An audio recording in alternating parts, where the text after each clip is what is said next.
comfort animals brought by their handlers to schools, hospitals, and hospices, they were not around during the worst of the pandemic for obvious reasons. And they haven't all returned now, even with restrictions lifted. Denver Hospice, for one, misses their impact so much they asked our Steve Steger to publicly invite them back. Smiles don't come naturally in a place this somber. Come on, Ollie, let's go. Though they do come naturally when Ollie walks in. Look who's here. Their eyes just light up and he gets excited. He comes right over to them. Julie Schwartz has been bringing Ollie to Denver Hospice for years. This is Ollie Jingles. He's a therapy dog.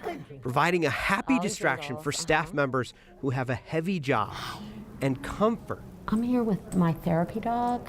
They thought she might like a visit.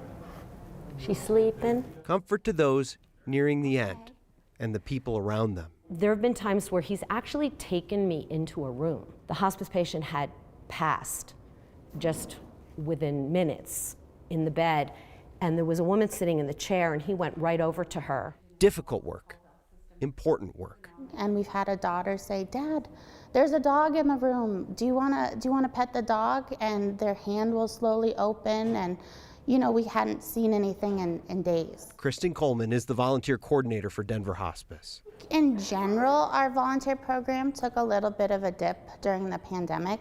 You're welcome. She says the pet therapy teams that came pretty regularly before the pandemic haven't returned as quickly as they'd expect now that restrictions keeping them away have been lifted.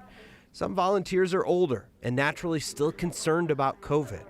Denver Hospice is still taking precautions, though, screening everyone who walks in the door and still requiring masks. We're starting to feel a little bit normal again, and volunteers want to give back. They want volunteers who feel comfortable to know that they are still welcome. And hopefully this piece will help with recruitment efforts, because I know there are people out there who got dogs for the first time during the pandemic. Welcome to bring a natural smile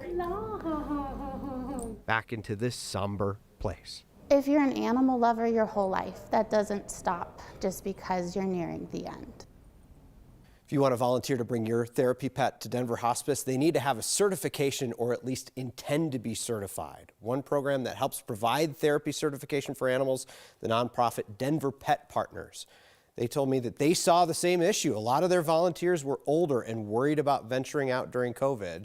The good news, they say that they have seen an influx of volunteers, Kyle, influx of volunteers who want to be trained, want to be able to do this work. Probably a lot of people who got a pet during the pandemic and say, they have the temperament to do this. Let's figure out how to do it. I think a lot of people, too, are just kind of hungry for service again now that those opportunities have opened up in the community. And this means so much, not only to the patients at the hospice, but their families and the other folks there. I think about times when we've had like therapy dogs brought here to the station after something traumatic.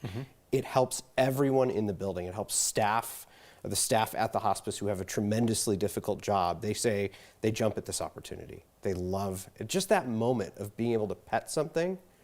It just kind of eases that stress in the most stressful moment. I think back to a year ago this week, the Boulder shooting. The one thing that was magnetic outside that Table Mesa King Soopers was when they brought the Golden Retriever therapy dogs in, and so many people lined up and knelt and just wept, and it was unbelievable.